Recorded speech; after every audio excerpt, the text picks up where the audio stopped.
Whisper will be live. joining us in a bit, but for now, we'll just do it with the three of us. Yeah. And Alex should be the one with the most talking. He has the best voice out of the three of us. Where is the Okay. And So, are we actually live? Yes. Okay. So, hello everybody.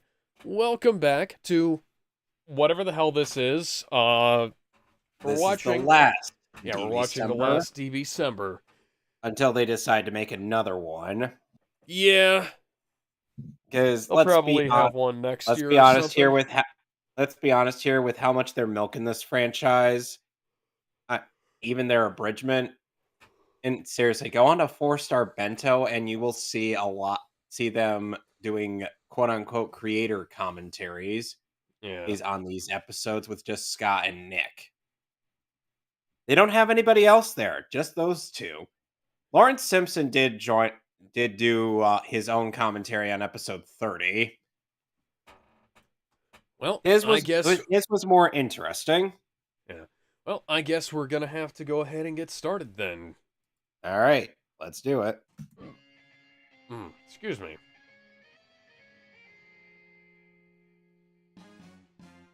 Dragon Ball, Dragon Ball, Dragon Ball rocks. Dragon Ball Z and DBGT. Super and heroes and movies galore. TV specials and so much more. Dragon Ball, Dragon Ball, Dragon Ball rocks. Dragon Ball fans. Kaiser, move away from your microphone. Yes, please.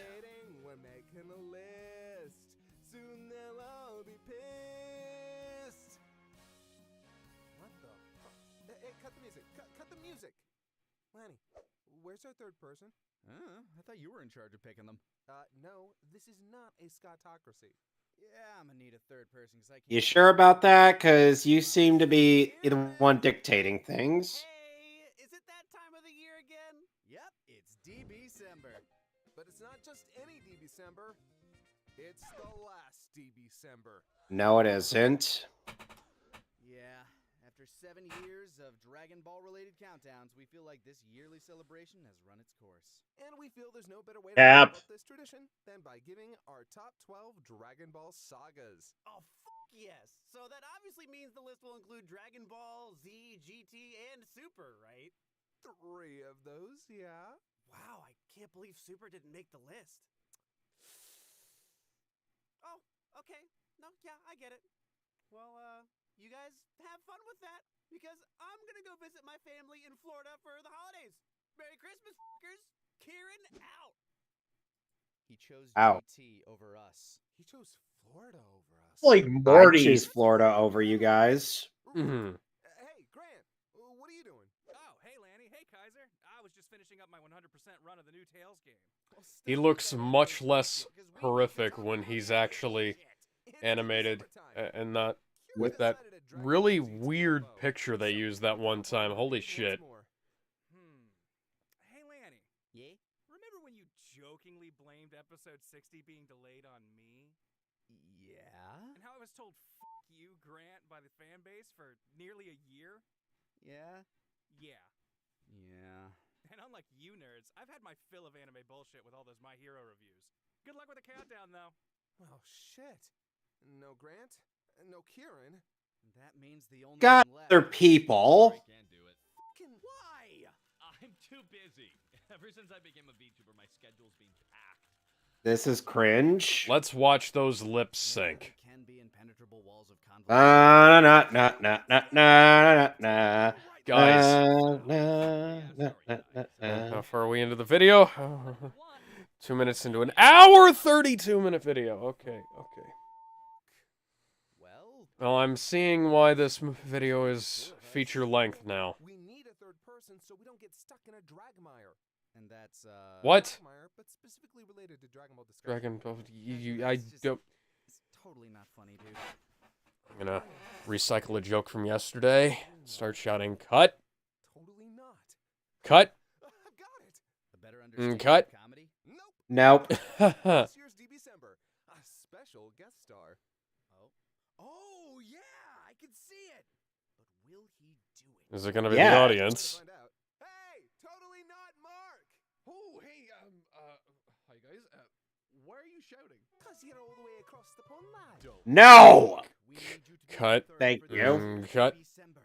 It's the finale. Cut. We're going over our top 12 Dragon Ball Cut. sagas. Wow, that's kind of perfect. I actually only recently reread the first Cut. several arcs of Dragon Ball from Pilaf to Piccolo Jr. and 5 reviewed minutes. overall, I found them totally not dark. And besides being the perfect setup for a plug, it Cut. got me primed and ready for this. Please cut. Good to have you on board, bro. But before we start the final countdown, we'll have Please to don't figure out sing. the rules. 1. A saga in this regard means a collection of smaller arcs that tell a larger story. Like the Ironkar saga. Ginyu arc and Frieza arc will be combined into the Namek saga. Same with the Android arc and the Cell arc. making the Right. Android Yes, saga. this is standard. Everybody knows this. That ultimately make up the Buu saga. 2. There are countless factors that are considered while reviewing an overall story, including but not limited to its pacing, narrative structure, its themes, and consistency in using those themes, its effective use of drama, and so on. We'll try our best to provide an effective breakdown on how these sagas work and don't work, in our opinion. And 3. We won't be including Heroes, the Super Manga, or any of the movies or specials. So Okay, expect that's the review perfectly of valid. Dragon Ball Z, Dragon Ball GT, and the Super Anime. About GT. Ooh, you didn't. All right, folks, now that we have the rules out of the way, deck your halls. Kaiser, you words I can't say on the internet. Kieran's gotta be pissed. Stop being such a killjoy and let GT be on the list more than once. Last year should have been the last DBCember. Is it too late to back out now? Future Trunks saga. To a vote.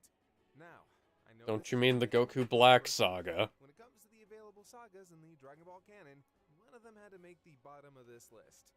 There was a long, exhausting, dare I say bloody conversation about whether or not it should be a saga from GT or Goku Black. I suggested the Shadow Dragon saga from GT for being such a brilliant concept, if done poorly, with what is debatably the best ending in all of All Dragon opinions Ball. are subjective. Yeah, you should shut the fuck up. Baby Saga for being the only saga in GT that didn't make me want to pull an eternal sunshine of the spotless mind to forget the agony. But I can't lie. GT not making this list. I'm sorry, that was a good, Emphasis that's still a good scream. The Goku Black saga is a mind-bogglingly depressing, gallingly nihilistic finale to an otherwise Where is that scream even from? I still haven't figured it out. Episodes. It really felt like they were pulling out all the stops to give us a satisfactory, bombastic finish. Only for them to follow up that amazing climax with Rocks Drop, everyone dies on the entire universe, proving their actions were essentially all for naught, dooming an entire timeline to a permanent state of null. And the light at the end of the tunnel for Trunks and Mai is immensely awkward, essentially having to live alongside their alternate versions of themselves in another timeline. And of course, the saga has a ton of other issues. Goku forgetting both the Senzu and the talisman for the Mafaba, them having to return to the future Wow. twice but 3 whole times, Trunks learning the Mafaba via Piccolo's YouTube tutorial video. It's a flawed saga that admittedly dropped the ball in a big way, and not just once. So why, Kaiser? Why? Because, damn it, when it first started airing, it shocked the fandom.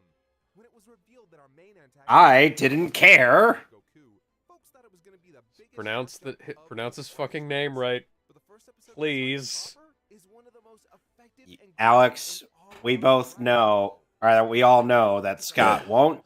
The darker Mark Scott only- actually, Scott Mark only actually pronounces Goku's name Goku's right when name. he. supported by some of the best music in Super Yeah. Anime. Mark By actually accident. pronounces Goku's names correctly. In terms of setting up an intimidating villain, this saga is hard to beat, and the following episode sets up a huge arc-long mystery. And it was exceptionally cool to see them try and tie in old characters and concepts, like the second time machine Cell used, the Mapaba, and the concept of gods in the Kaioshin.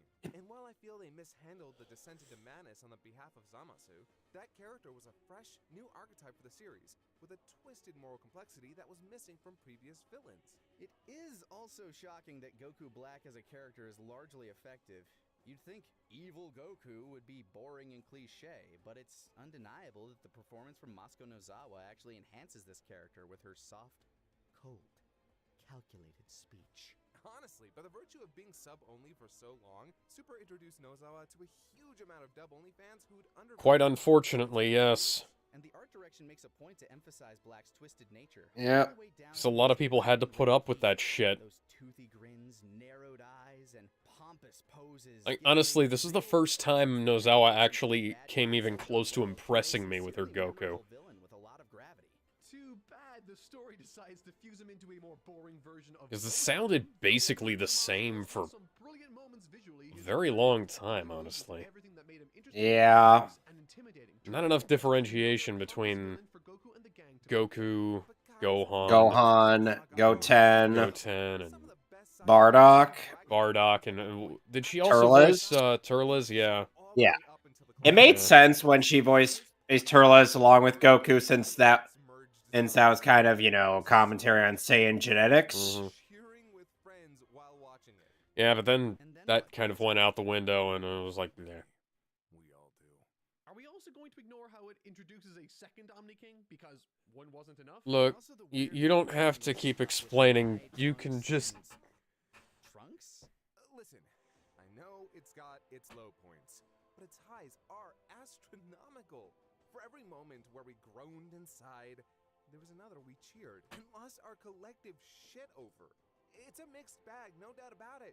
I'm going to have to wait and see, like, what they left out. Complex antagonist, tackling some dark existential themes, making Goku Black an incredibly effective villain, and providing some of the best action Dragon Ball has seen up until that point. Fair enough. Still think the Shadow Dragons were way cooler. The Trunks and my stuff was a little weird though, right? A little? 11. And speaking Pilaf Pilaf Saga. Saga. What's with all the people Okay. holding pitchforks and burning torches? Oh, that's just the OG Dragon Ball fans furious that Pilaf made it this low on the countdown. This cannot be a surprise. Okay, Kaiser, go ahead. Be that fan. I assure you I don't understand the connotation.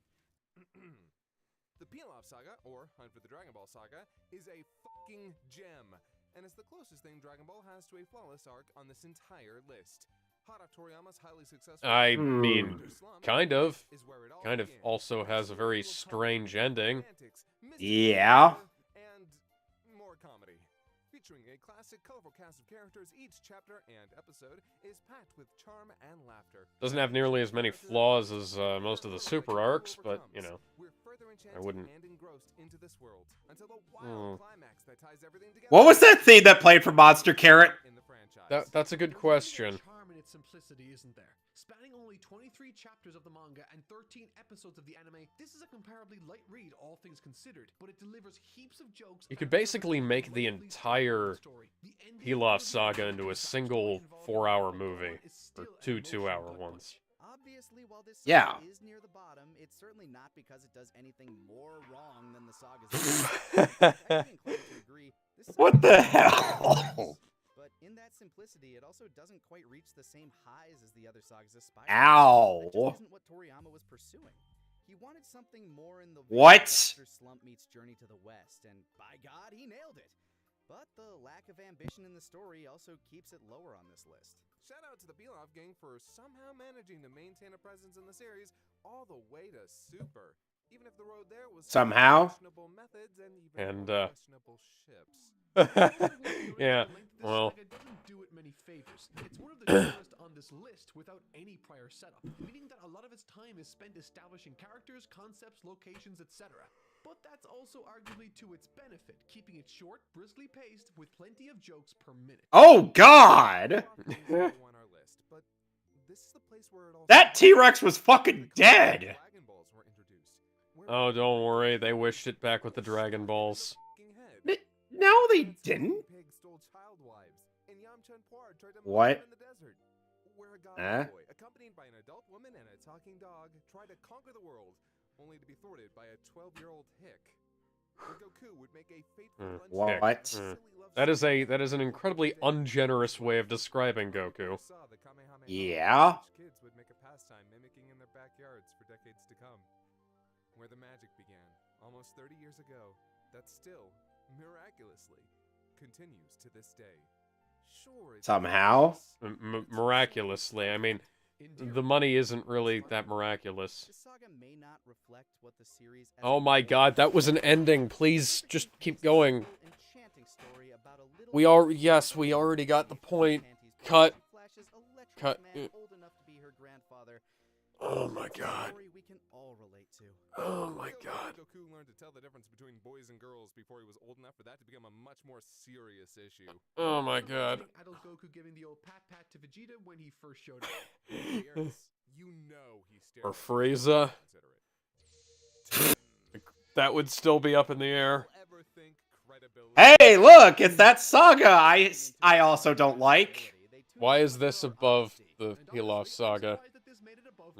Considering that this saga may have some of the lowest lows in all of Dragon Ball Super. I mean, Yes. nothing can compete with the Resurrection F saga. It's astounding that the series managed to recover from what Sorry. should have been, for all intents and purposes, a mortal wound. If I may, the Universe Survival Saga, often referred Wouldn't to have as even been that hard for them to just take the movie, air that on TV, and call it good. Or take the movie, chop it up, and add some stuff in between so they wouldn't have to reanimate stuff.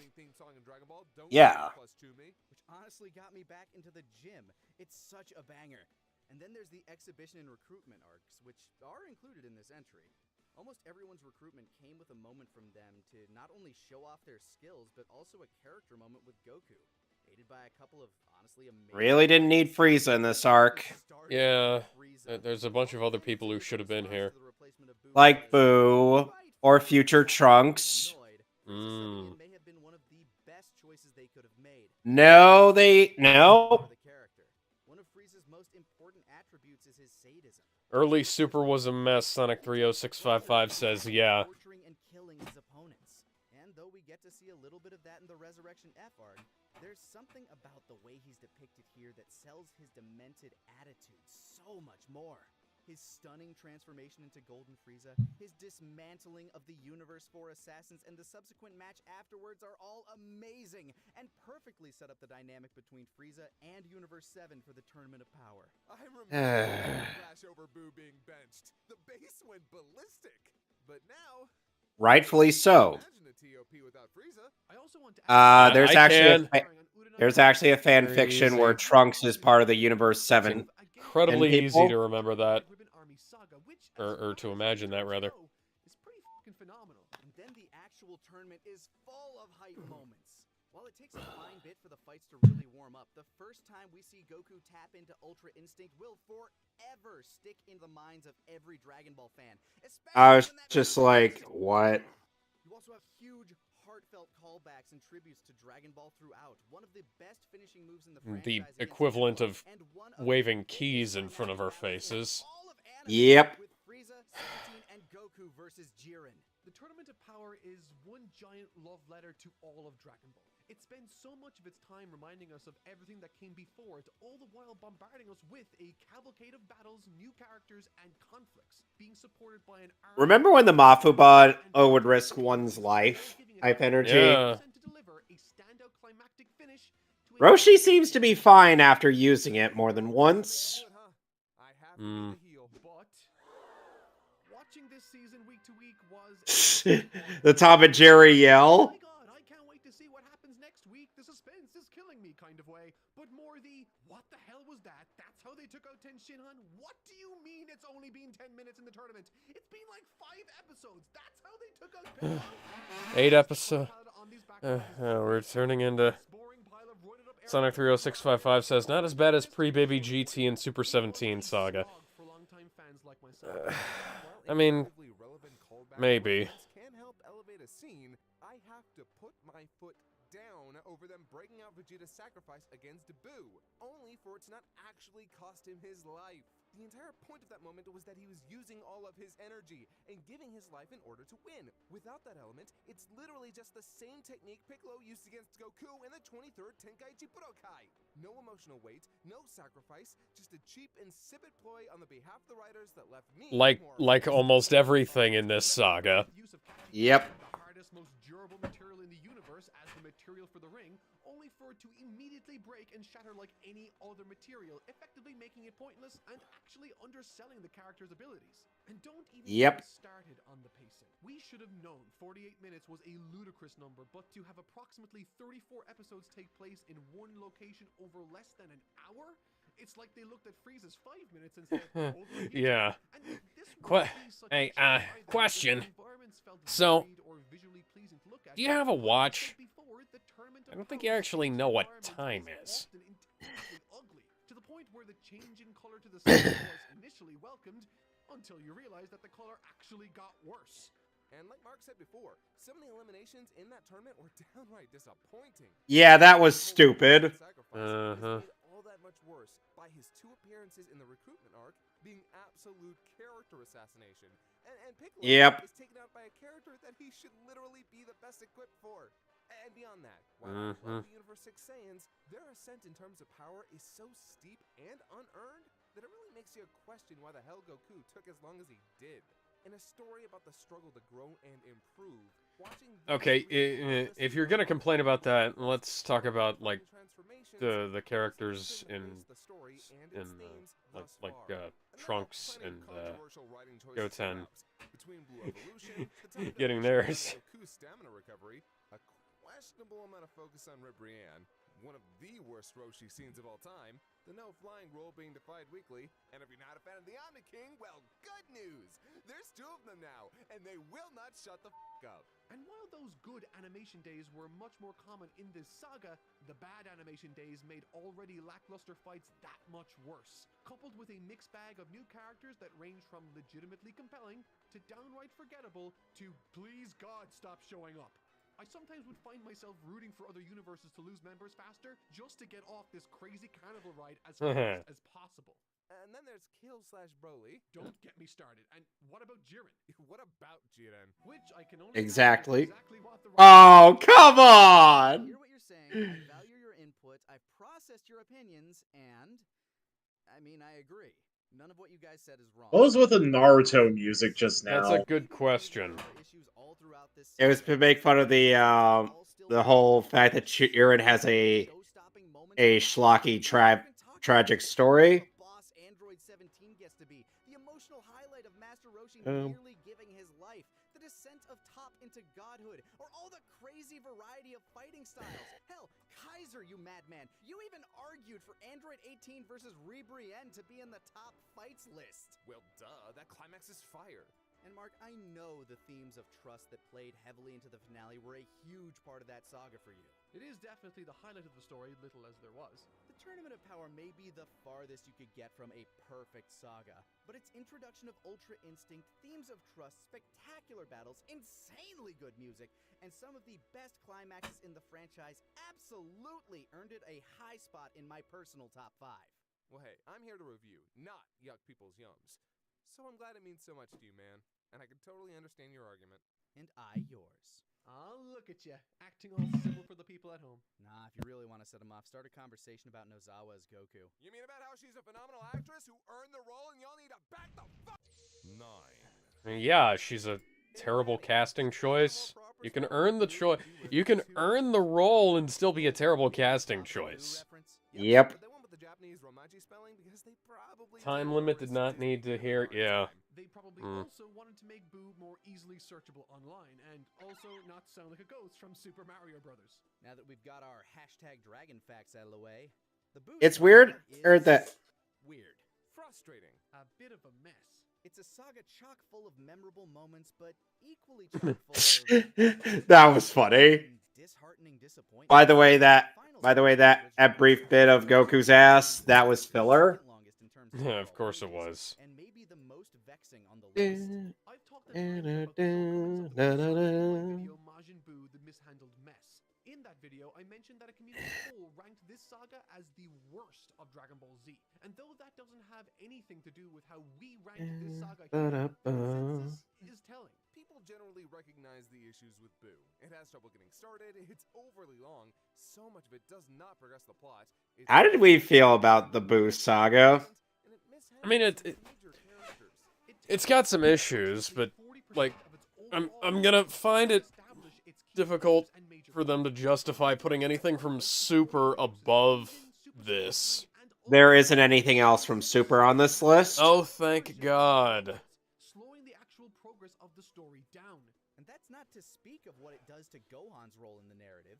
At the end of the Cell games, we see the torch passed from Goku to Gohan in one of the most thrilling climaxes in all of Dragon Ball. And Goku makes the choice to leave the role of Earth's protector to him, and arguably the role of the main character. It's a huge moment, and while some might argue that the journey there was flawed, the outcome was decisive. But once Boo rears his pink-ass head, Toriyama seemingly reneges on this decision. And let me make this abundantly clear. Why are we using footage from the singles? Because I can tell by the macro blocking. Slavishly dedicate himself to training in combat like his father did. Honestly, I love the idea of him just being a family man and doing the same man stuff on the weekends. It's cute, it's fun, and it fits the character. But so much time is spent building up Gohan as the main character, even going several chapters without Goku at all in the Saiyaman arc, only for him to be firmly pushed back into the supporting role the moment Goku arrives back on the scene. And the amount of time dedicated to his unearned power-up is even more insulting, as Gohan proceeds to lose regardless, completing his transition. And though there's a lot to talk about with Majin Vegeta and how much of a fan favorite he's become, we had barely got any time with Vegeta before he was back to murdering innocent people, which makes the betrayal feel just a little bit rushed and hollow. And despite his rematch with Goku having some emotionally effective moments, I do like this instrumental version of We Got a Power. bit of a letdown. That's quite good, yes. More than maybe anywhere else on this list. You know, it's like, Blue yeah, Saga this, is mid, better than Super and GT, but mid. I will agree there. yeah, that's it. That makes sense. Omega. For 9, so we have King Piccolo, Piccolo Jr. I probably count those two as the same thing, actually. So we have Red Ribbon, King Piccolo, Saiyan. Actually, Piccolo Jr. stuff is in the 23rd World Martial Arts Tournament. Okay. It's separate. Damn it, who doesn't love Vegeta or Gogeta? Hell, Goten and Trunks aren't even characters all on their own. And Gotenks is probably the worst example of fusion not accomplishing anything of value, but he is a fucking gas. And Vegeta's brutal, almost certainly. Never use those current terms ever again, Scott. Never use old terms. Like, that's an ancient... Like, have you ever heard the song Jumpin' Jack Flash by the Rolling Stones? Yes. Yeah, that's the first time I heard that. Like, it's a gas. Please stop. It's like if somebody tried to bring back Hey Daddy-O. Of the Saiyaman arc myself, that brief stint where we get to see Gohan living his life as a superhero and getting to know and fall for Videl. Oh God! Yeah, I like the Saiyaman stuff, but it is hopelessly goofy. Why are they spending so much time on this? Like, there's so much, they've made their point already, and now they're just reiterating. Like, this is not nearly as punchy as the previous ones. No, it's not. This is quite a low note to go out on. Yeah, ironically, it's almost like the entire video is comprised of about 50% filler. A bit like the Frieza saga. Yeah. You know what I'd rather be doing right now? Watching the Frieza saga? I'd rather go back and watch the entire Arrancar saga. Hell, I'd rather go back and read it than watch this.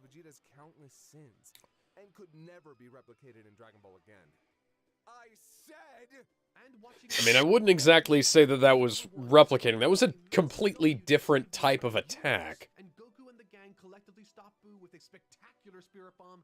It might be a messy ending, but it's still sad. And it's important to note that these quirks in the writing were never new to Dragon Ball. Dragon Ball has a problem in that the music just doesn't stick. And it didn't stick back when they had one composer. It didn't stick after they had a different composer. It didn't stick after the other composer. And because they went from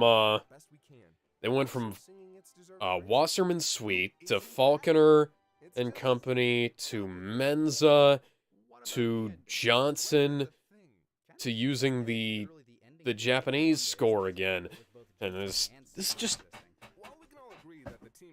there's not enough consistency, and you could have had so many reprised musical cues throughout the entire series, and it's like Sumitomo barely even reuses his own stuff, and it's not consistent in how he uses it between like final chapters and Super, and like the Yamamoto score got deleted, so that really doesn't matter. And then you have like the fucking what's his name, the guy who did GT, where it's like it's not a Dragon Ball score. It's like one of the best scores Dragon Ball's ever had, but it's not a good score for Dragon Ball, and it's kind of like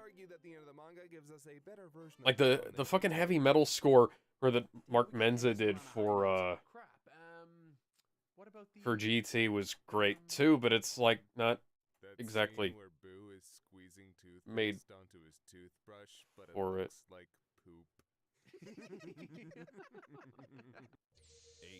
How do we feel about the Z/Boo ending?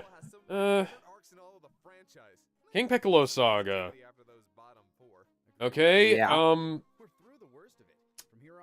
well, I immediately know that the Red Ribbon Army Saga is going to be above this.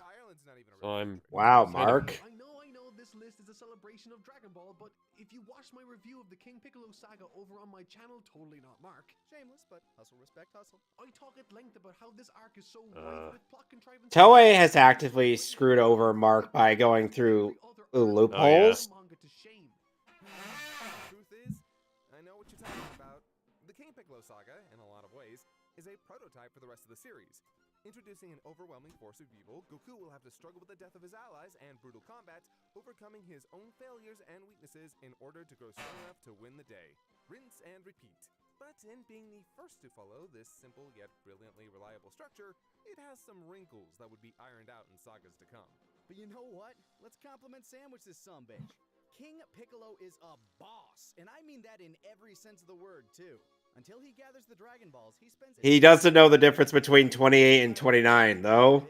Conducting an orchestra of death for the world's greatest martial artists. But when he finally has to step out onto the battlefield, he towers over the rest of the cast, especially Goku. And unlike the Red Ribbon Army, there's a real sense of menace and danger, especially as the arc itself starts with the death of Krillin.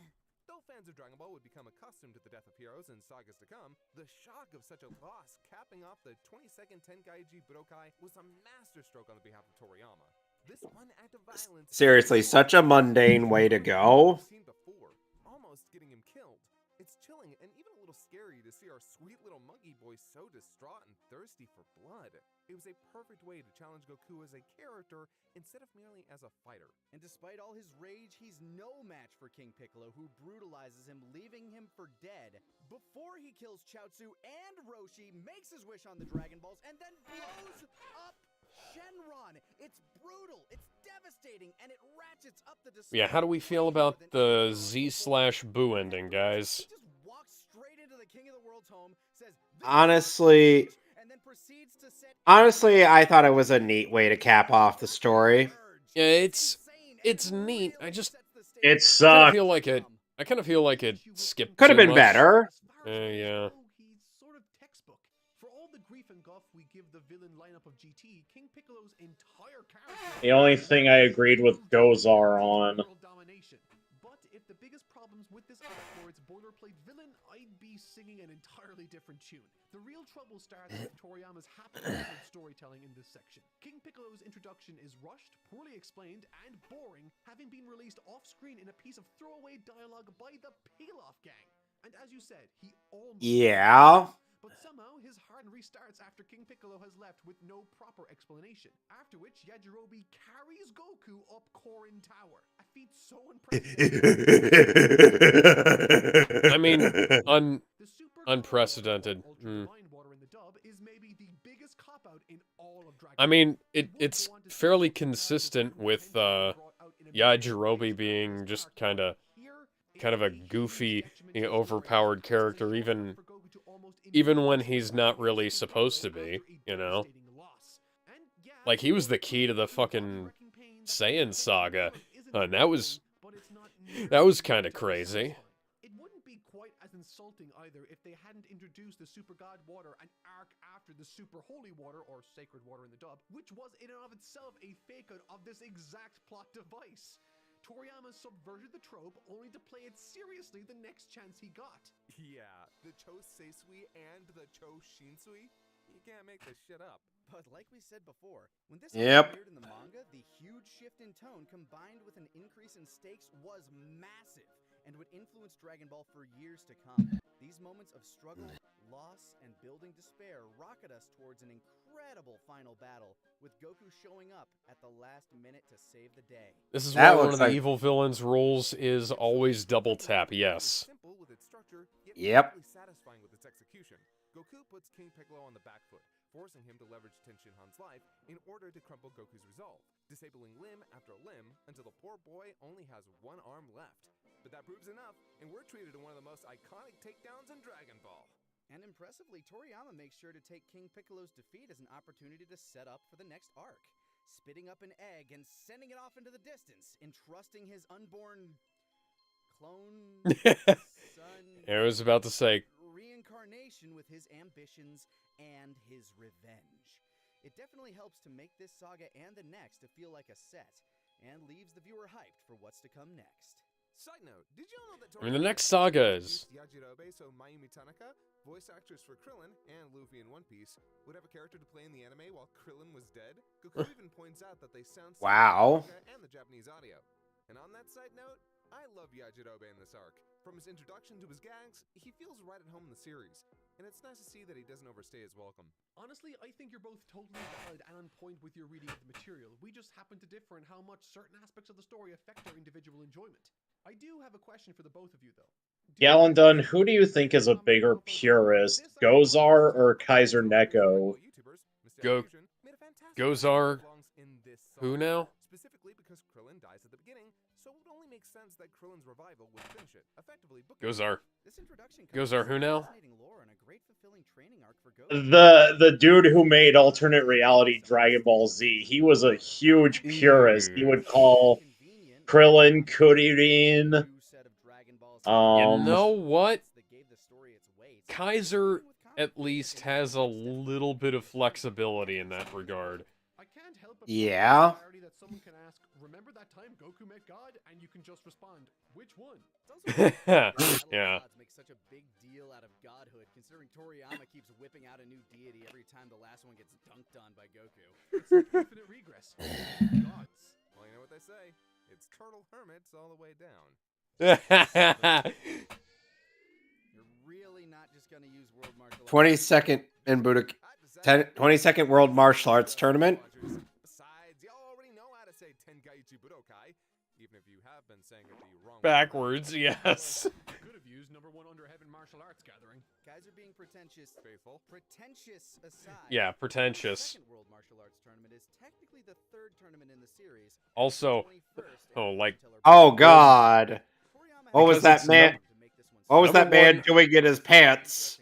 Number Ow. one under heaven martial arts gathering thing is not, for one thing, that doesn't really convey the meaning of like what it means, and for another, or it's like World Martial Arts Tournament is kind of, it's faster, more descriptive. Internal struggles of his characters. Between his sublime expression work, his penchant for building drama, and Dragon Ow. Ball's fascinating world full of possibilities, it's a shame we don't see as much moral complexity in the rest of his work as we do here, because Tenshinhan's journey through this arc is something special. It also provides a fantastic avenue for Roshi to finally pass the torch to his beloved students, and emphasizes the strengths of his teachings by using Tenshinhan and the Crane School as a comparison. Much like with the Goku's approximately 13 years old here, and despite that, he's still the size of a midget. Same with Krillin. Somehow, yeah, I was gonna say, somehow Krillin only grows a few inches between, numbers of the drawing process so the matches can play out how they see fit. And then our three-eyed antagonist lets us between know these. just how vicious he can be. Ow! Yeah, at the beginning of, So unsettling about Tenshinhan. Yamcha getting jobbed out. Largely because it's so Yeah, that's the worst way he got jobbed out aside from the Cyberman. across the map.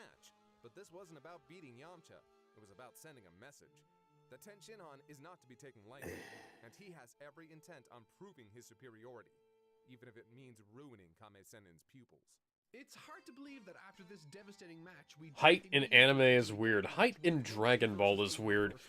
Vegeta used to come up to like Goku's waist, and then like he gradually creeped up during the Saiyan saga, and then that continued throughout Frieza and Cell. are both quirky and dangerous. The climax of it is an honest laugh. There aren't many matches like this in Dragon Ball, and I think there's a lot to appreciate in terms of creativity on every level. There's also Pompoy. Chaozu, you're terrible at math. Matches that matter most. Starting off with Roshi versus Ten Shinhan. Whereas in the last tournament, Roshi's primary goal was to keep Goku humble and hungry, here he's looking to change the heart of a talented young man traveling down a dark path. He breaks out all the stops, and even when Ten Shinhan threatens the lives of him and the audience with a surprise Kamehameha, he still pushes through. He wants to drive home that the Turtle School won't be so easy. Wow. Before leaping off the stage, knowing that it's not his place to defeat Ten Shinhan. But before that fateful match can happen, we finally get Goku versus Krillin. Sort of surprising that it took so long before we finally got a real fight between these two. And damn, is it fantastic. Highlighting all of Toriyama's... They haven't fought since this. It's accompanied by Mesase Tenkaichi, one of my favorite insert songs in the series. Even though we all know that Goku was never going to lose this match, it's still exciting, satisfying... I mean, we don't know that because Goku lost the climactic match of the first tournament he was in. Plus, Krillin was his rival. Yeah, he could have very easily lost this one. And it could have been Krillin to beat, or to go up against and lose against Tien. Yeah, lose against Ten Shinhan. This moment marks the turning point for his character, who has sworn to end Goku for what he did to Tao Pai Pai. Using Mercenary Tao to fuel the Crane School's fervor is a fantastic pull on Toriyama's part. It ties Goku directly into the conflict, instead of it merely being a matter of opposing schools. It's personal for Tien, who's idolized the assassin. When they step into the ring, he doesn't give Goku any... The assassin who wears his job on his shirt. It's a doozy. And over the course of the match, Ten Shinhan is forced to not only confront Goku, but his friend, his master, and himself. It blindsided a lot of people when Goku ultimately lost this match. Boosh! Continuing the theme of, well, starting the theme of Goku headbutting his opponents. And honestly, this subversion is superb. Because the real victory here was pulling Ten Shinhan away from the dark side. And it's the perfect setup for the 23rd Tenkaichi Budokai, where Goku's third try would ultimately be the charm. Spoilers? For Dragon Ball? I don't know. You guys always made it a running joke, so I just wanted to do one. Funny enough, it seems like we haven't had much bad to say about this arc. So why is it so far down on the list? I think it comes down to scale. This is the shortest arc in all of Dragon Ball by chapter. I was gonna say, this is a very short arc. I'm surprised they even put it by itself rather than making it, like, part of King Piccolo. Or Red Ribbon. Yeah, because that's usually how I see it grouped.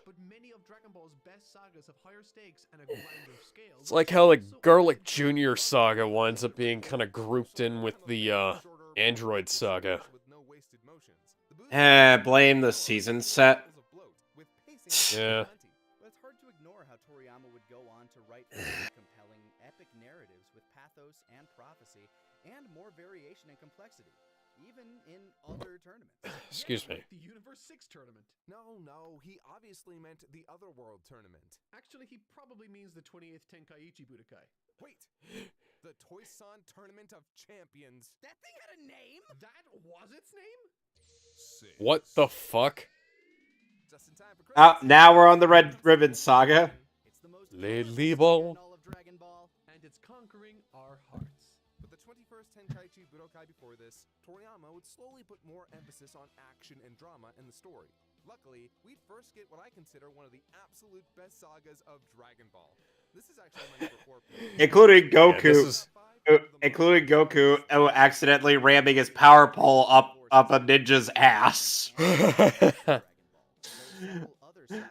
I will never get over that. Many of them inhuman. This is a whole army of what are mostly just normal soldiers with differing levels of skill, all in service. What was with that I guy's like- lips? Now, of course, this is I don't know. I like how the normal human enemies, unquote, can still I like how the Red Ribbon Army, it was like we're the baddest motherfuckers around, and then Goku just shows up and he's like, hey.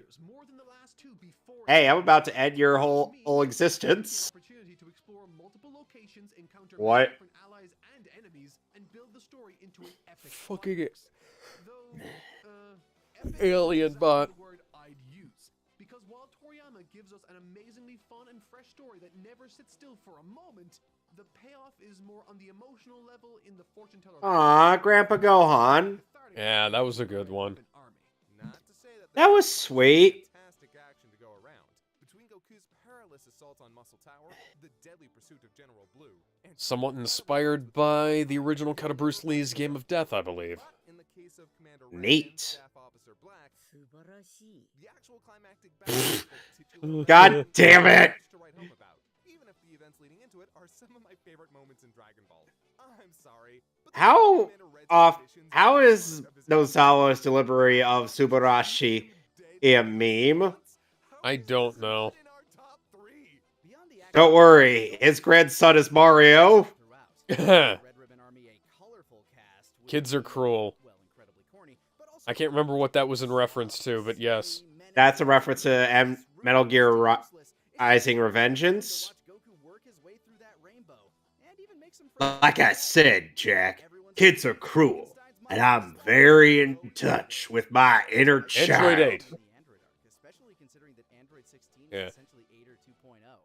Android 8. It's also worth noting that this is one of the funniest sagas in the entire franchise. Android 8 unfortunately never showed up again. Never get over the scene with the Neo-Ebo. I'll be on my deathbed, and my death feeling like an idiot. Also, the Dr. Slump crossover You is don't just pull right I out. love the Dr. Slump crossover. It doesn't make any sense, but it is hilarious. Yeah. But we'd be remiss not to talk more in depth about Mercenary Tao. As anyone who's seen our villains list will know, we have a particular soft spot for this fashion-forward assassin. And no, it's not a hole in our heads made by his tongue. That introduction may be one of the most memorable in Dragon Ball. He literally tongues a man to death. And ladies, he's single. Afterward, he murders Sora in cold blood, curb stomps Goku, and pieces out with his balls like the world's deadliest veterinarian. He sets up Goku climbing Kaiden's tower and provides him with a new goal besides stopping the Red Ribbon Army. Revive Bora, Upa's father. As we mentioned in the King Piccolo review, the sacred holy water is a fake-out. The actual effort to retrieve it was the real training, conveying the moral, there are no shortcuts to strength, which the franchise would frequently and aggressively undermine as time went on. Here, though, it's an incredibly simple... Okay, I don't buy the fucking Vegeta Super Saiyan 4 thing as a quote-unquote shortcut. Introduced to the sensu, magical beams that return you to full health. Because that wasn't exactly a shortcut. That was probably even more effort. To keep the plot moving rather than ways to resolve conflict. Because an instant undo button Sensu bean! and mortal wounds could very easily have robbed the series of tension, as opposed to the Dragon Balls, which never mind. Goku and win the day, dismantling the army and ending their siege. Whereas some folks consider this to be the end of this saga, some of us believe that it actually ends with the fortune teller Baba arc, where Goku would find the final Dragon Ball necessary. Yeah, otherwise you'd have to, meet his grandfather one last time. I love this finale. While the Yeah. lead to Goku meeting his grandfather again, entertaining Dragon Ball comedy, complete with some choice manga panels, this reunion means a lot for Goku and the audience. We see pure joy, love, and nostalgia, and it adds all that much more narrative weight to Goku using the Dragon Balls to wish back Upa's father. Dragon Ball doesn't have too many heartfelt moments like this, but when they hit, they demolish. Also, the Peel Off Gang shows back up. It's really funny, but they don't add much other than to give Goku another outfit and make American audiences super uncomfortable. I wasn't that uncomfortable. Army arc may not appeal to I was Peel Off just like, Gang, form Megazord now. is the whole package. clearly, Adventure, it's clear to me that Scott doesn't understand American audiences. making. More like American censors gave a shit about that. Nobody actually cared. Here we are again with the top Censors aren't real people, that's what I'm trying to say. The last time. Aw, you getting emotional, Kaiser? Kaiser, Help it. just We've been doing these for more years than there are Dragon Balls. Well, if it cheers you up any, the top 5 starts off with a classic Dragon Ball arc. You're right, Mark.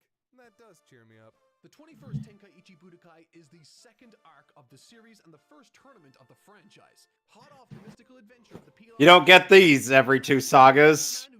Oh wait, you do. Shit. and then we no longer got them anymore. Everybody forgot about the World Martial Arts Tournament, and then Mr. Satan won it. And people There was a remembered- tournament? I won a tournament? People remembered why they competed, so that weaklings like him couldn't become famous. Between master and pupil. This arc is packed full of heart, and it would lay a lot of groundwork for You know, even the announcer lampshaded that that the tournaments kind of sucked after Goku who stopped competing in them. Yep. All make for an amazingly fun read. And the focus on Goku's purity definitely sets him apart from other shonen protagonists of the time. His love for martial arts and battle stem from his passion for self-improvement, and that fire never dies. And that hunger for personal improvement, and also literally any food within a 10-foot radius, is the major point of conflict in this story. There is no traditional antagonist, but rather Goku's drive as a fighter, and the possibility of that ambition being lost should he come out on top. Which is why Roshi dons a silly wig and loses his glasses in order to keep Goku from becoming #1 under the heavens. Goku and Krillin's aspirations for improving themselves are insanely infectious. You want to root for them, watch them continue to improve, and break every record set before them. So when Roshi steps up to keep them in line, there's a great conflict at play. You want to see them come out on top, but you also know that Roshi has a point. That if they get a taste for victory too soon, it's possible that their motivation may take a hit. That they'll become complacent. So despite how much the audience Remember Launch. Wonder what she doing. Yeah, that's a good question. Yeah. It's nothing incredibly deep, of course. Didn't Masako X do like a what if Yeah, what would where- happen if what if Goku Raditz won? turned? What if? Yeah, he actually did one of those as his what ifs. Yeah. But screw the morals, screw the I thought you were gonna say, what if Raditz turned good and then he married Launch, so Launch actually had something to do. Yep. In terms of creativity and variety. Krillin versus Bacterian is pure gross out humor, opening Yeah. the tournament up with one of the best meta jokes of the franchise with Krillin's nose. Yeah, I love that one. Before OG Dragon Ball, Yep. This joke hit even harder. Over a decade of watching them never address it, only for it to happen here against the perfect opponent, it's priceless. Yeah. After that, our good lad Yamcha begins his long, illustrious career of jobbing in his fight with Jackie Chun. It's pointedly funny that Yamcha also recognizes that it's Roshi, at least establishing him as the smartest guy in the room, even if he's not the strongest. After this, Yep. a match that could have only taken place in the 80s with Nam versus Ranfan, followed up by Goku versus Gear. A fun, clever fight that does come with some cheap saves on Goku's part, but the real standout, besides the climax, is Roshi versus Krillin, which besides including some fantastic action, also has some of the most memorable gags from any of the tournaments. Goku vs. Fuck. Roshi is much more action-oriented, showcasing some brutal blows and amazing tenacity from both fighters. It also has a feel-good resolution with Roshi providing Namu all he needs to save his poor village. But then, finally, it's the match we've all been waiting for. Goku versus Jackie Chun. And it's a doozy. The Kamehameha, Junkin, Drunken Fist, Crazy Fist, the Sleepy Boy technique, the Thundershock Surprise, and even a giant monkey. There's no end to how Monkey. this fight gets, with more twists and turns. And than just you could two wild and possibly crazy think guys. about here. And through it all, the emotional core remains Roshi's dedication to preserving Goku's passion for the martial arts. And though the final blow almost ends with a double KO, Jackie stands triumphant, marking Goku's first loss at the I like in Dragon like Ball. Advanced Advanced Adventures is an Adventures. alternate ending if you went against Roshi and Tien. I haven't played that one. Giving him both a taste of defeat and a taste of what lies ahead of him. There's always a bigger fish. And if we know anything about Goku, he's never met a fish he couldn't catch. Later arcs would present greater stakes, including the very universe, but sometimes there's no better emotional leverage than the heart and soul of a character you love.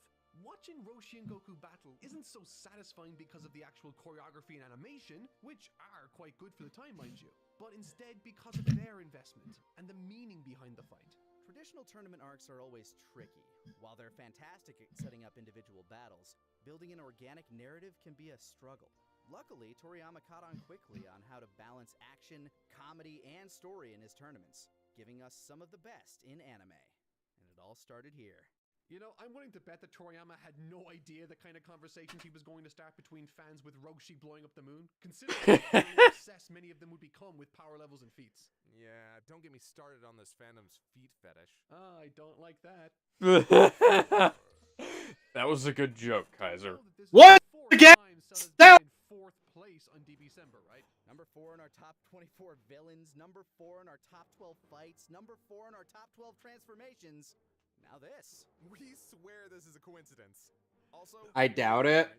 And then they'll make a Cell movie, and he'll show up on that, and that'll be number 4 and something else they do later on. Amazing battles, unforgettable drama, and a climax that puts not only other arcs, but other whole anime to shame.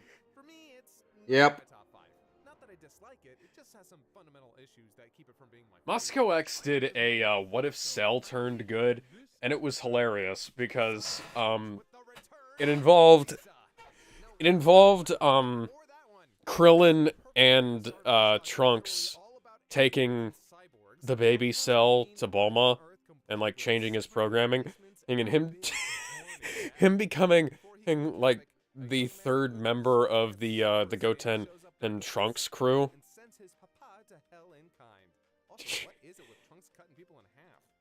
I want to go back and listen to that again. That was actually pretty funny. Oh god. It was like good guy Cell was like the goofiest thing I could have possibly imagined. And then he's just like imperfect Cell. He's just Yes, this John Connor-esque character. A bacon-related heart attack. Which is weird, the Sonic Moon being destroyed or the Dragon Ball Moon? Yes. Yeah. No! Actually, hang on, are you talking about the Sonic Moon from Sonic the Hedgehog the movie? No, he's talking about Sonic Adventure 2's moon. Oh, SA2. Oh, where they use the Death Star to blow up half of the moon. I mean, considering... Yeah, I'm gonna say Sonic, because they never really addressed that ever again, except in, like, Sonic X.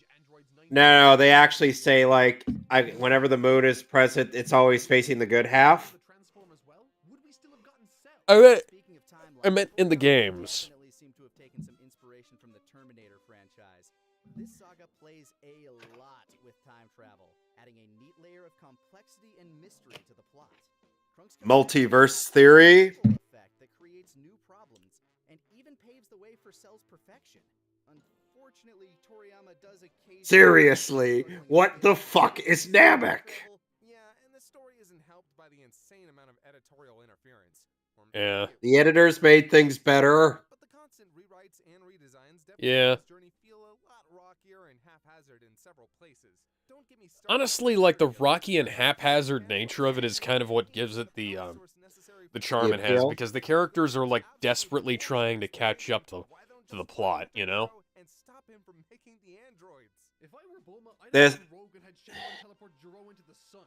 There are just so many moments here that have stuck with me. I mean, the Saiyans quite clearly didn't want to do that, so... Goku didn't want to do that because he didn't feel Il-Giro should get immediate punishment. And since he hadn't done anything yet. Piccolo versus 17, Tien's Shin Kikoho, Cell becoming perfect. One of the coolest fights in the series with Goku versus Cell, Goku's sacrifice, and Gohan's transformation. Lanny! Why isn't this higher Lanny. on the list? Climaxes in anime. Frieza Saga's gonna be number 1, isn't it? Nope, it's number 2, Alex. I already spoiled this list Oh, to you. right. Oh, right. Okay. It's Yeah, Mason, I had spoiled this list to Alex a while ago. We're introduced to antagonist after antagonist until we This was arrive last at year's list, wasn't it? Still goes Yes. through several Okay. transformations. That's truly a shame too, because while Perfect Cell's design is definitely memorable and his personality is serviceable, his first form is the most unique all around. He's a moving monster, stalking humans and devouring them for sustenance. And it's a shame that we lose many of those features after he absorbs Android 17. Of course, a big old insect man might not have played... I mean, he doesn't really need it once he gets the first Infinite Engine. We can at least understand that the decision to make him more Yeah. traditionally attractive might very well have been the right one. But regardless of Cell's design, he facilitates some amazing I mean, for several he did- Like, and after he gets the second Infinite Engine, there's just no reason for him to need to absorb people. It's almost worse, you know? Yeah. Where he's like he was feeding on people to power up and make himself, you know, keep himself going. And then it's like, oh no, he's got even more. Still sends chills down my spine to this day. Not to continue being the wet blanket, Said the soggy duvet. but the issues we see him struggling with here seem a little manufactured. And while I'm certainly a fan of showing over telling, it would have been nice to have gotten some time with Gohan to explore these particular struggles. It's a problem that's worse in the manga, where a lot of time spent with Gohan and Goku training is missing, meaning that Gohan's actual involvement with this arc is incredibly minimal, to the point where his involvement in the Cell I mean- is a big surprise to everyone, and I'd argue, not a good surprise. Not to say that Look at you, Goku. isn't absolutely epic, or that his defeat of Cell isn't absolutely the climax you've made. This is a strange criticism to me. 'Cause, Yeah. Like, this... I never There- felt like this was This out was of kind of. nowhere, quote unquote. I feel like to me. this is. I feel like this is kind of parodying a bit of Mystery Fusion, Scope and deconstruct them to a fine Mm. point on a narrative. because he said the same thing, Damn it. Watching 16 plead his case with Gohan, and Scott just happens to shill him. finally break through that last wall in one of the most gorgeously framed transformations in the series, scored to perfection by Unmei no Hi in the anime. It doesn't matter if the build-up was lacking. The moment is a triumph. The culmination of Gohan's character over 4 years in the making. And the father-son Kamehameha will be etched into my brain until I die. The last desperate beam struggle dwarfing any other in the series. It's just so fucking cool. No other finish in Dragon Ball hits like this. Narrative issues be damned. The finale of this arc cemented Gohan as a fan favorite for a lot of people, which, as we mentioned, would be a point of contention in later material, but f that. Here, in this moment, in this arc, it's awesome! In a lot of ways, the Android saga feels like a finale, which is only bolstered by the fact that after this, we get the longest time skip in the manga up until that point at 7 years. In all honesty, I can see why people believe that this was where Toriyama wanted to end it. With an epilogue, this would have been... Toriyama would be like, "What are you talking about? I never said that." Ending of the Cell Saga? I mean, that'd be a terrible idea. Yeah, it would be a terrible idea. No, you regret pretty much everything. The 23rd Yeah, we can tell. The last arc of Dragon Ball. A delineation not made in the manga. There are plenty of reasons thrown around for Toei to separate the anime, ranging from the change in overall direction of the story to Toei wanting to market it as a new show with all the marketing advantages. Ah, that's Enigma's. And as we'd see, this arc does in many ways provide a thrilling finale to this stage of Goku's life. Hot off a 3-year time skip, we're quickly reintroduced to our lovable cast, many of them sporting some fresh new designs. And though a taller, more adult Krillin is definitely a surprise, nothing quite beats seeing Goku now fully grown. And while for American audiences who started with Z, this would seem to be a return to form, For Japanese audiences, this must have been wild. Over 165 chapters and 3 whole years of Kid Goku. And now, he's all grown up. It's a pretty monumental, even daring decision on the part of Toriyama, as it fundamentally affected Goku's iconic design. Then again, I'm a Naruto fan, so it's not like I haven't had the chance to explore That would the explain so much. If you want to, you can check out my Yeah. review series over on my channel, Totally Not Mark. luckily his design still cuts that distinct silhouette, and while he is aged up here, we see him back in that classic gi. And more importantly, his crucial And as innocent time- personality is intact. And as time went on, they changed the gi more and more and more and more until it went from red to orange with a black shirt to combination of playful to and blue. experienced. After After his training with God, he seemingly achieved a sense of serenity, a calm confidence that plays well into his cheerful nature. And each solution he pulls out over the course of the tournament is just so satisfying, because we've seen him grow into the fighter he is today. Though I'll never forget Toriyama for getting rid of Goku's tail for good in this arc. But the bigger reveal of this saga is a full-grown Piccolo Jr. While we got small, adorable peeks at him in the arc prior, here he's fully matured and out for revenge for what Goku did to his father. The most noticeable change in his design is that he's significantly younger looking than King Piccolo was, thinner and more angular, and sports a brand new, now iconic outfit. We also find over the course of the tournament that he's more complex than his father ever was. Speaking of the tournament, this is, in our opinion, the best Toriyama ever wrote. Though we don't begrudge his more gag-oriented matches from previous tournaments, here, it feels like there's very little fat. Each match contributes to the greater story, and it all starts with the first match. We're introduced to Cyborg Tao in the preliminaries, where he conveniently removed Chaozu from the plot. And while it's certainly Aww. nice to see him back, and deadlier than ever, his inclusion in the tournament is solely to provide Ten Shinhan closure after the 22nd Tenkaichi Budokai. Which doesn't make this match bad, far from it. It's just maybe the weakest of the matches by virtue of it not contributing to the overall story of this arc. But immediately after this, we find Goku versus... Name withheld! I mean, Chi-Chi.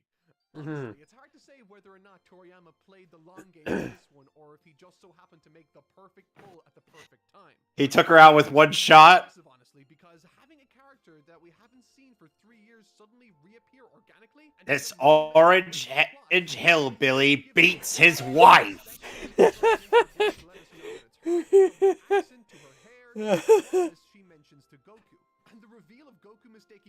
Cynthia Kranz was really nice to me. Oh, cool. She was at UltraCon with John Bergmeyer, Swayze, and Vic. Nice. Oh, and I also met Nadolny. Cool. She was a total sweetheart. This would have been... If Krillin beat Piccolo, that would have been fucking stupid. But it would have also been... It would have also been hilarious. Stupid, but hilarious. Ooh. It's like Stretchy man. The extreme Budokai version of the fight, right, where Krillin wins every match he's in. And then beats Broly. Yeah, including Krillin's strongest there is. Krillin beats Frieza, and then Frieza kills him, and then he goes Super Saiyan, and because he died, and it's like... Poor bastard. First chance in the series of getting past the quarterfinals, and Toriyama throws you up against God. And while Yamcha whips out a brilliant new technique with an amazing direct hit, proving he's still definitely an outstanding fighter, he is still but a stepping... But seriously, like, that would be great. I want a Dragon Ball Krillin game now. Where you just fuck up the plot by having Krillin beat everybody, and they have to come up with explanations as to why. Before those two can meet in the ring, we first need the biggest rematch in this Why did Kami disguise himself as a guy with a Hitler stash?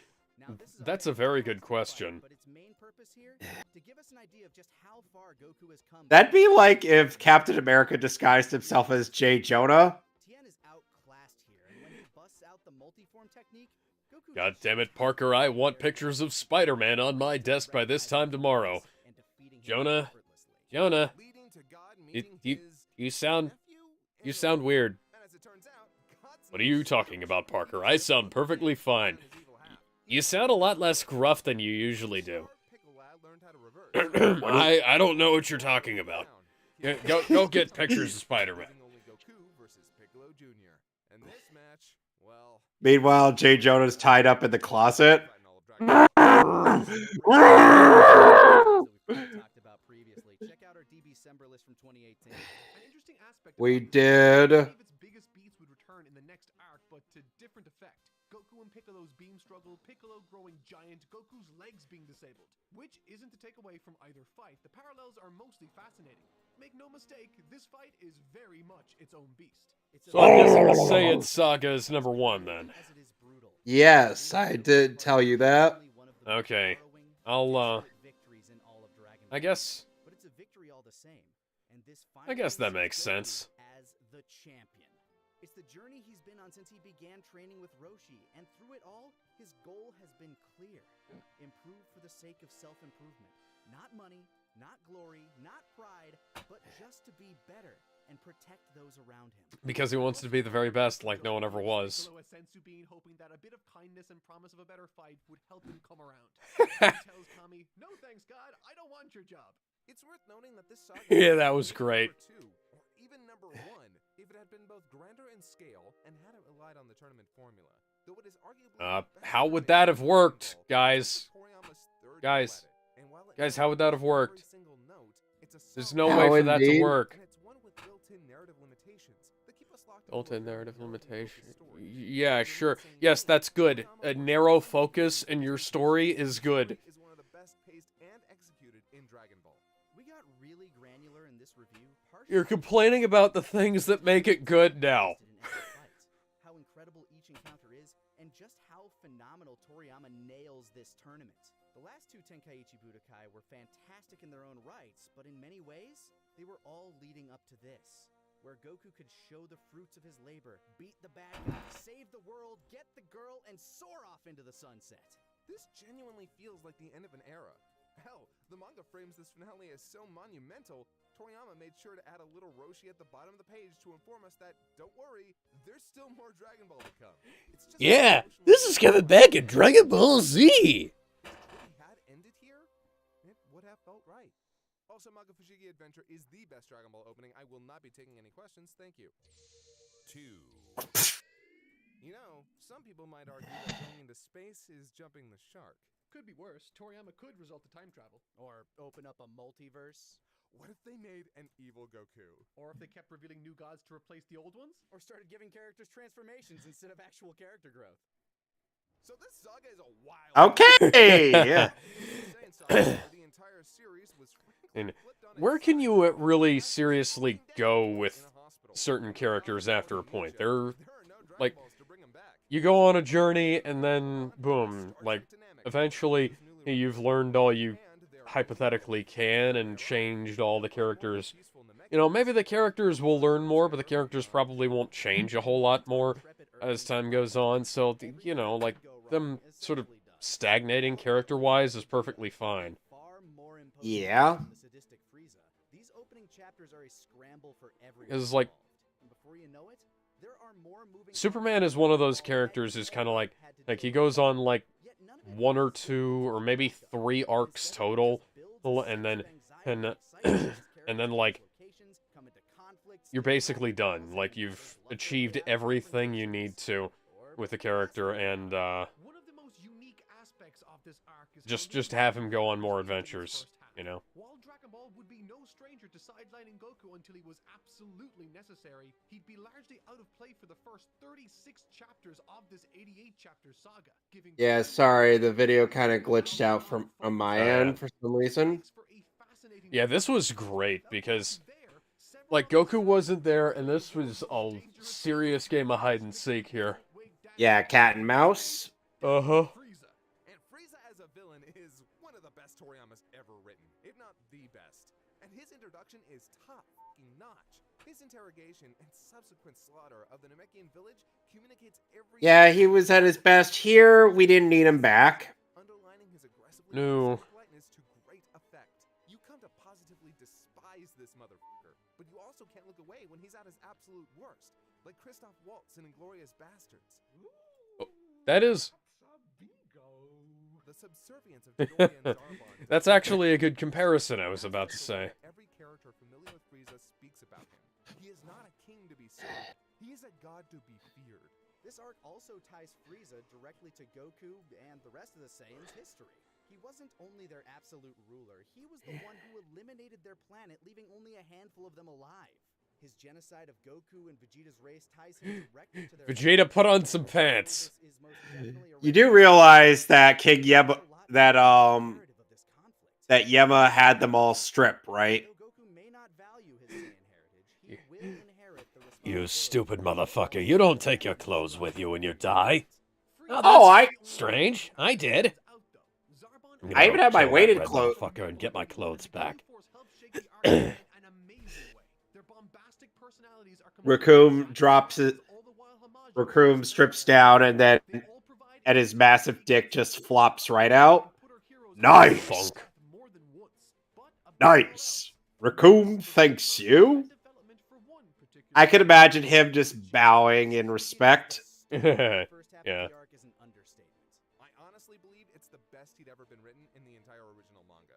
Although Krillin, Gohan, and to a lesser extent Bulma are our protagonists in this first half, it's Veggie who really gets to shine, as he takes both an active and reactive role throughout. Thanks to Frieza's inability to read power levels and his scouters being destroyed, Vegeta is able to sneak around and operate in the shadows. Vegeta is also very inconsistently drawn in this arc. Yeah, I remember that. Where it was like, you've seen those screenshots I've shared, right? Yes. Are you talking about where he looks like a Lupin the Third character? Yeah. Oh my god. Meaning every action he takes against Frieza is also against our heroes. And when Krillin and Gohan He's basically selfish. of having to choose Vegeta over Frieza, they have every reason to feel conflicted. Of course, not long before Goku arrives, Vegeta's part in the story essentially Toku Sentai. he must join forces with Earth's heroes in order to stop Frieza from attaining victory. But where Piccolo would make an heroic sacrifice, Vegeta would get everything he had coming to him. Yep. But you have to give it to Toriyama. Even though he'd shown Vegeta to be an unrepentant murderer, you still feel the slightest bit of sympathy as Frieza brutally dismantles his proud confidence with a pervasively vicious glee. Speaking of Piccolo, Toriyama cleverly brings him back to life in order to set up a brilliant gambit. With him alive, Kami and Popo are able to bring the Earth Dragon Balls together in order to ultimately save the day. We also get to see Piccolo return to his homeworld, discover a prototype of what would become Fusion later down the road, and help keep everyone alive long enough for Goku to do the thing! Regarding Goku, he's, well, a bit of a tough topic.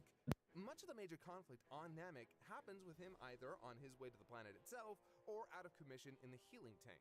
He doesn't really feel like a They say Goku will like that. Yes, that's Kaiser being pretentious. He says it's Yep. more accurate to the Japanese version. A fun fact, it's not. As Vegeta lay dying, we see him bestow the burden of defeating Frieza upon Goku. This elite, shattered and fading, must entrust this lower-class warrior to finish what he could not. And Goku solemnly accepts. I love the Kenji Yamamoto score when Gohan, Krillin, and Piccolo try to gang up on Frieza. And with all the pain and suffering he's already caused his friends and family, he's made it his personal mission to put Frieza down. After getting to know Vegeta over the course of the last two sagas and knowing what this means to him, this scene hits hard. What follows next is the longest fight in the franchise, both famously and infamously. There's a desperation that slowly mounts as Goku Yummy. how utterly outmatched he truly is. His strongest attack hits Frieza head on and it does little but singe his hand. So he's forced to use the Spirit Bomb. And unlike the one on Earth, this sucker's massive. And while it doesn't quite get the job done, such a huge version of the attack has stuck with audiences for years. It's really freaking cool. And it all leads up to one of the most spectacular moments in Dragon Ball. Hey guys, look! It's my Jutsu impression!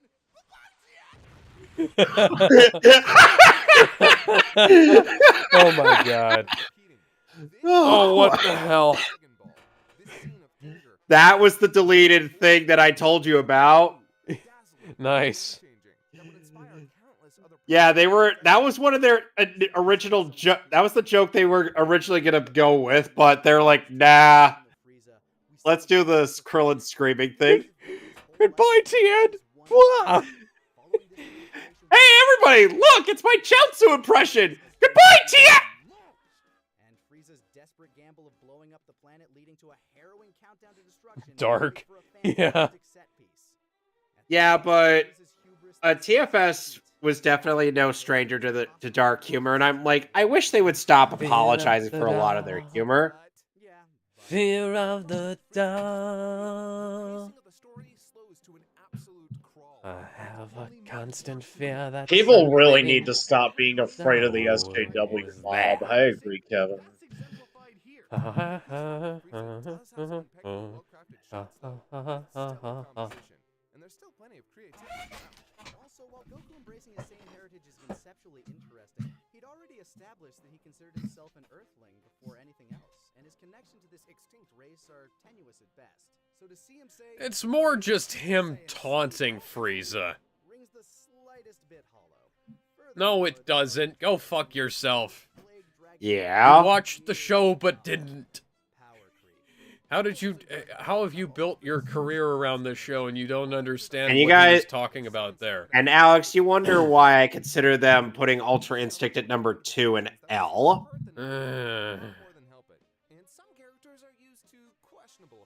Because it's clear to me they only pay attention when they feel it matters. The classic hunt for the Dragon Balls by including Krillin and Gohan, Goku's son, but Excuse me. ultimately ended up sidelining her in a really bad way. Funny enough, I think this is one of the reasons a lot of OG dub fans didn't like her. They were introduced to her at her worst. Luckily, the following sagas utilized her much more effectively. And hey, it's after she has a kid, so it's kind of like the inverse of Videl, Chi-Chi, and... I love dark comedy. I love the deleted scene with Yamcha's future dad. Oh God, where Poir was the rope, was the noose used for Yamcha. Oh God! Can I stop now, Yamcha?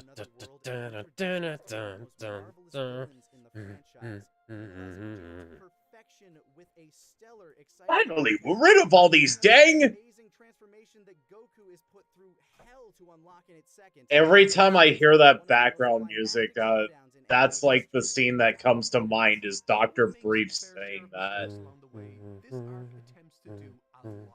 And there's something to be said about a story and a storyteller that tries something new. And by the way, Alex, Mark may be a sub fan, but here's the thing: he still pronounces Goku's name correctly. Yeah. Can't be emphasized enough just how grandiose this part of the story feels and the gravitas that comes with it. We do criticize the ballooning power levels, but it still feels insane when Frieza reveals where his base form sits, and those transformations. This ain't even my final form. For our characters. This saga is ambitious, climactic, and a total thrill ride, and has stuck with fans for years after. I'll also highly recommend that if you're looking to rewatch this arc, try out Kai, especially if you're going to watch it in English. It cuts down Go online, find the version of Dragon Ball Z Kai that has the Falconer score edited into it. Or just watch it with the Yamamoto did. score. Providing a performance that is a standout of the franchise. Love and laughter always, man. Love and laughter Yeah. always. Love Yep. and laughter always. Rest in peace, man. You were a king. More than a king.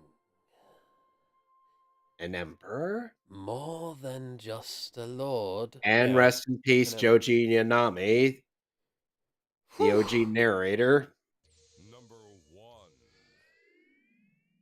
Oh, don't look so glum, Scott. You could always just make another one of these. Didn't Because you're Kikuchi already milking also off your pass away abridgment last and year? again. Here's the thing. Kaiser.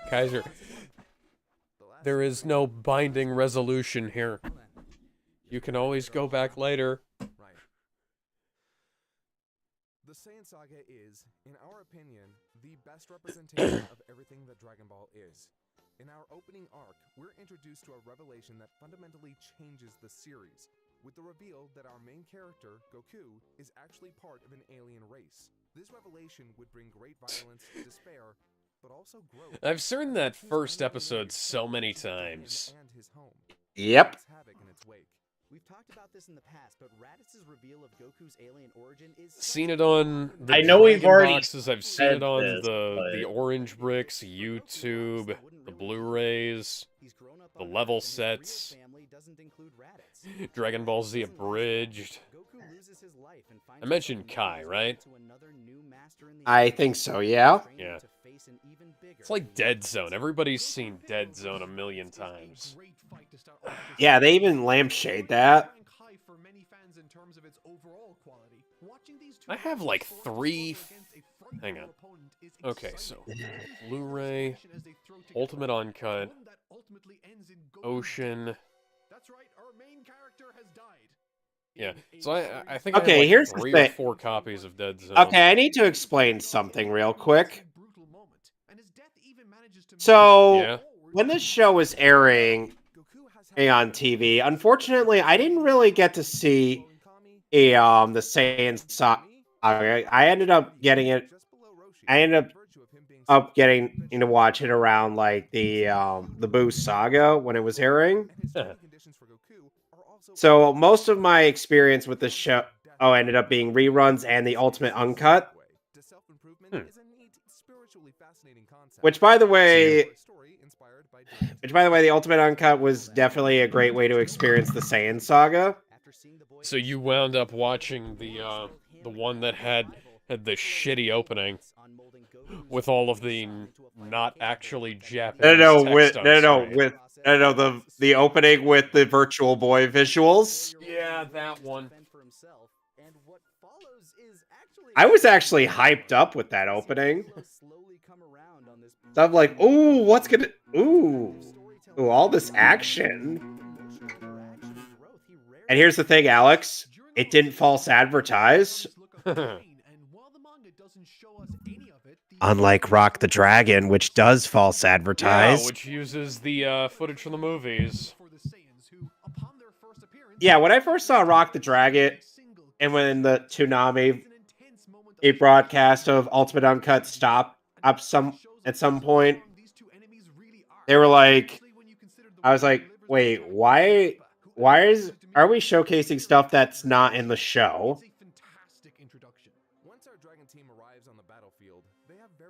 That was very surreal. Saiba, men. Does Kaiser Neko know how to pronounce, like... I'm surprised Kaiser Neko didn't pronounce Frieza. Yeah. Oh! Before Gohan and Krillin can meet the same fate, Goku arrives now equipped with his swift defeat of Nappa is as sweet as candy after his onslaught, but Vegeta's betrayal is the real capper. We see here that our final opponent isn't just powerful. Maybe you won't be so disappointing at...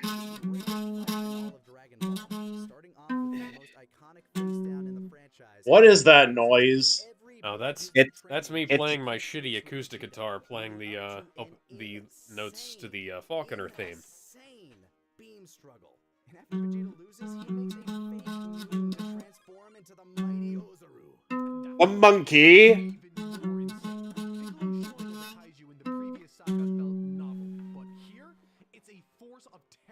Destruction, fast enough to keep up with Goku and strong enough to crush him.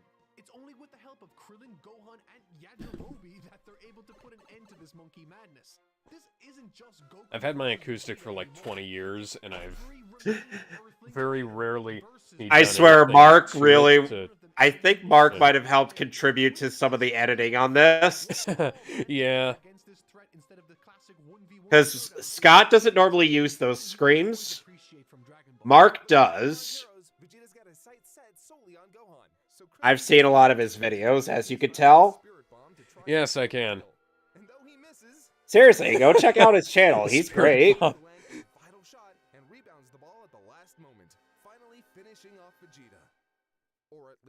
Kind of. Still better Welcome to the Grand Tour. Oh, I can play that one too. Gohan does some totally contrived bullshit by growing back his tail, becoming an Ozaru from Vegeta's fake moon, and then crushing the same. Crushed and broken underneath an unconscious naked child. Yep, I think I'm done here. Their words, not mine. Oh, by the way, Attack of the Saiyans, great RPG. Yep, I think we talked about that in the video games episode they did. Yeah. This was a great ending, and I thought it was just gonna end here, and then they went into space, and it was like, holy shit. Yep.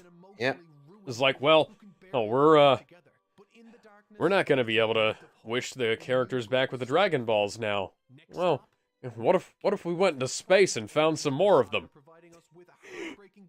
Okay, I didn't know that was an option.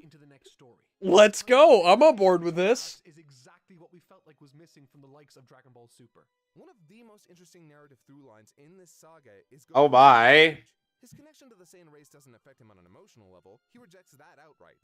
But it's what brings this conflict to Earth in the first place, and is a huge point of contention for Vegeta, who sees himself as an elite, while Goku is lower class. This dynamic works incredibly well, because it not only further highlights Goku as the underdog, but also underscores his loyalty.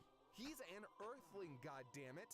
Even if the franchise would slowly but surely associate his most endearing characteristics with his Saiyan biology, yes, I'm salty about that.